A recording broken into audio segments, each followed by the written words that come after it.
ఇక్కడ పవిత్రతను ఎంతో గొప్పగా భావిస్తాము. కాని అప్పుడప్పుడు ప్రశ్నలు తలెత్తుతాయి. పవిత్రమైన జీవితం, పవిత్రమైన మనసు, పవిత్రమైన తనువు ఇవన్నీ మాట్లాడితే అప్పుడు పవిత్రత వల్ల జీవితంలో ఒక డ్రైనెస్ వచ్చేదా? ఆ ప్రాక్టీస్ వల్ల? ప్యూరిటీ? పవిత్రత. ఫిజికల్గానా? ఫిజికల్గా కూడా. Yeah, okay.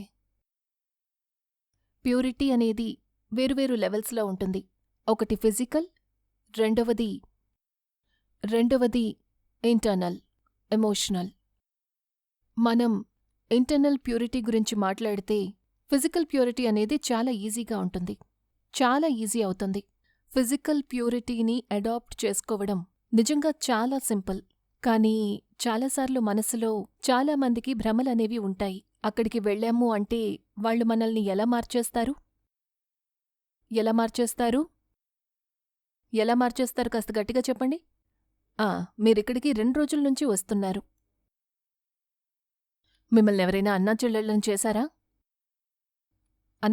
చేశారా? లేదు. ఇవన్నీ ఒట్టి భ్రమలు, ఒట్టి చెప్పుడు మాటలు అంతే. చెప్పుడు మాటల కోసం మనం మన అదృష్టాన్ని ఎప్పుడూ ఆపుకోకూడదు. పవర్ అంటే బ్రహ్మచర్యం సోల్ కాన్షియస్నెస్కి ఫస్ట్ స్టేజ్ అవుతుంది. మన సోల్ కాన్షియస్నెస్ అంటే మనం మన సుఖాన్ని అనుభూతి చెందడం కోసం ఇంద్రియాల మీద డిపెండ్ అవ్వము. అదే కదా చేస్తున్నాం. ఆత్మ ఇంద్రియాలను మించిన సుఖాన్ని అనుభవించాలనుకుంటోంది. ఇంద్రియాన్ని మించిన సుఖమంటే ఇంద్రియాల కంటే గొప్పదైన సుఖం. దానికోసం మనం ఏ ఇంద్రియం మీద కూడా డిపెండ్ అవ్వము, అలాగే ఇంకే వ్యక్తి మీద కూడా డిపెండ్ అవ్వము, ఆనందాన్ని మనం అనుభూతి చెందడానికి. సో బ్రహ్మచర్యం అనేది దాని ఫస్ట్ స్టెప్ అవుతుంది. కానీ ఇక్కడ బ్రహ్మచర్యం అనేది అస్సలు కంపల్సరీ కాదు. ఇక్కడ బ్రహ్మచర్యం అనేదాన్ని ఇంపోజ్ చేయడం జరగదు. బ్రహ్మచర్యం యొక్క గొప్పతనాన్ని మనకి చెప్పడం జరుగుతుంది. తర్వాత దాన్ని అడాప్ట్ చేసుకోవడం లేక చేసుకోకపోవడం అది ఆయా ఆత్మల యొక్క చాయిస్ అవుతుంది. ఉదాహరణకి మీరు డాక్టర్ అయితే వైద్యం కోసం మేం మీ దగ్గరకొస్తాము. మీరు మాకు వైద్యం చేస్తారు, మందులిస్తారు, అలాగే దాంతోపాటు మీరు మాకు 1-2 సలహాలు కూడా ఇస్తారు. రైట్? సలహాలిస్తారు కదా.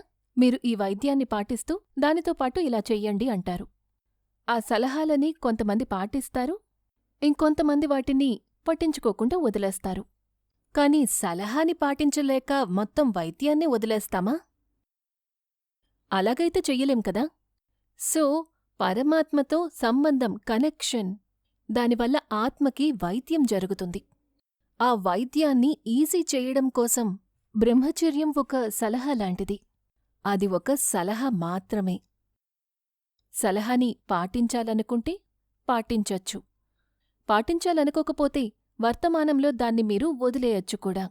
కాని దాని కారణంగా వైద్యాన్నే వదిలేస్తే లేదా పరమాత్మతో బంధాన్నే వదిలేస్తే దానివల్ల మనకి ఏమవుతుంది? నష్టం జరుగుతుంది. ఎలాగైతే మిగతా విషయాలన్నిటినీ మనం ఎక్స్పెరిమెంట్ చేస్తామో అలాగే పవిత్రతను కూడా మనం ఎక్స్పెరిమెంట్ చెయ్యాలి.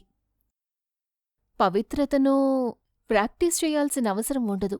అది యాక్చువల్గా ఆటోమేటిక్గా వచ్చేస్తుంది. ఎప్పుడైతే ఆత్మ నిండుతూ వస్తుందో అప్పుడు దాని డిపెండెన్సీ తగ్గిపోతూ వస్తుంది. మనం మన డిపెండెన్సీని వదిలేయకూడదు, ఆత్మను నింపుకునే పనిలో ఉండాలి. మీరు ఆత్మని నింపుతూ ఉన్నారంటే మీ డిపెండెన్సీస్ ఏవైతే ఉంటాయో, ఉదాహరణకు ఎవరికైనా స్మోకింగ్ ఎడిక్షన్ ఉందంటే అప్పుడు మనం స్మోకింగ్ని వదిలేయకూడదు. మనం మెడిటేషన్తో ఆత్మలో పవర్ని నింపాలి. స్మోకింగ్ దానికదే మానేస్తాం డిపెండెన్సీని. అదేవిధంగా జీవితంలో స్వచ్ఛత అనేది, ప్యూరిటీ అనేది దానంతటదే వస్తుంది. ఇప్పుడు మన జీవితం డ్రైగా మారిపోతుందా? నీరసపడిపోతుందా? లేకపోతే ఆ జీవితం ఎలా మారబోతోందో, అది ఎలా మారిపోతుందో కూడా మనకి తెలీదు. ఎందుకంటే మనం అసలు ఇంతవరకు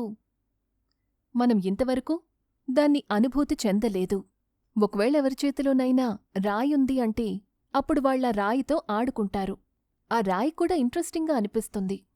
మనమిక్కడ లేనప్పుడు మన దగ్గర కూడా రాయి ఉంటే మనం కూడా దాంతో చాలా ఇంట్రెస్టింగ్గా ఆడేవాళ్ళం. చక్కగా తిని బాగా ఎంజాయ్ చేస్తూ చాలా సరదాగా ఉండేవాళ్ళం. That was also fun. కాని తర్వాత నెమ్మదిగా ఎవరో వజ్రాల్ని పెట్టడం మొదలుపెట్టారు. మనమేమో రాయిని వదలమని చెప్పాము. వాళ్ళేమన్నారు, మీ రాయిని వదలకండి, అన్నిటినీ గట్టిగా పట్టుకోండి, కాని నేను మాత్రం వజ్రాల్ని పెడతాను. వాళ్ళు వజ్రాల్ని పెడుతూ వచ్చారు. రాళ్ళు ఎప్పుడు పడిపోయాయో కూడా తెలీదు. రాళ్లను వదలాల్సిన అవసరం రాలేదు. ఆ అవసరమే రాలేదు. అవే పడిపోయాయి. అస్సలు తెలీలేదు, ఎందుకంటే దానికంటే ఎక్కువ ఇంట్రెస్టింగ్ బొమ్మ దొరికింది. మనకి ఏదైనా ఇంట్రెస్టింగ్గా దొరకనంతవరకు ముందు ఉన్నదాన్ని వదలాల్సిన అవసరమే ఉండదు. కాని కొత్తగా వచ్చిన దాన్ని మనం తప్పకుండా ట్రై చేసి చూస్తాం. ఎవరికి తెలుసు, ఆటలో బహుశా మరింత మజా వస్తుందేమో. కాని మనకి చాలాసార్లు పాత వస్తువుల మీద ఎంత అటాచ్మెంట్ ఉంటుందంటే మనం కొత్తగా వచ్చిన వాటితో ఎక్స్పెరిమెంట్ చేయడం కోసం సిద్ధంగా ఉండము. ఒక్కసారి దాన్ని ట్రై చేసి చూస్తే ప్యూరిటీ నుండి ఎలాంటి ఫీలింగ్ వస్తుందో తెలుస్తుంది. ఆ ప్యూరిటీ ఫిజికల్ అంటే చాలా చిన్న విషయం అది. కాని ప్యూరిటీ ఇంటర్నల్ అంటే ప్రతి థాట్ చాలా క్లీన్గా ఉంటుంది. ప్రతి ఒక్కరి గురించి మనం ఆలోచిస్తాము. క్లీన్లీనెస్ అనేది వస్తుంది. ఎవరి థాట్స్ అయితే క్లీన్ అవ్వటం మొదలవుతాయో వాళ్ల జీవితంలో ప్రతిరోజు ఎంత బోరింగ్గా ఉంటుంది? ఎంత బోరింగ్గా ఉంటుంది చెప్పండి? ఎస్, డ్రైగా ఉన్నట్టుంటుందా? అయినా కూడా మనం అన్ని పనులు చేస్తాము. తిరగడానికి వెళ్తాం, షాపింగ్కి వెళ్తాము, పార్టీకి వెళ్తాము, డిన్నర్కి వెళ్తాము, హాలిడేకి వెళ్తాము, అన్నీ చేస్తాము. కానీ ఎంజాయ్ చేస్తూ చేస్తాము, సంతోషంగా చేస్తాము. సంతోషంగా ఉండటం కోసం చెయ్యం, సంతోషంగా ఉండి చేస్తాము. మనం పార్టీకి సంతోషంగా ఉండడానికి వెళ్తాము, అలా కాదు, సంతోషంగా పార్టీకి వెళ్ళాలి. అప్పుడు మనం ఎక్కడికి వెళ్ళినా అందరికీ ఏమిస్తాము? సంతోషాన్ని రేడియేట్ చేస్తాం. అంతేకాని అక్కడికి వెళ్ళి ప్రతి చిన్న విషయానికి మొహం మార్చుకొని కూర్చోము.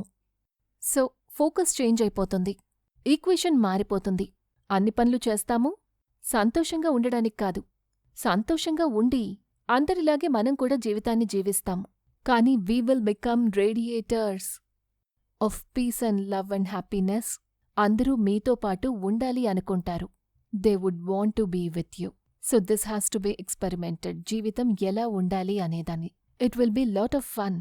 It will be true fun actually.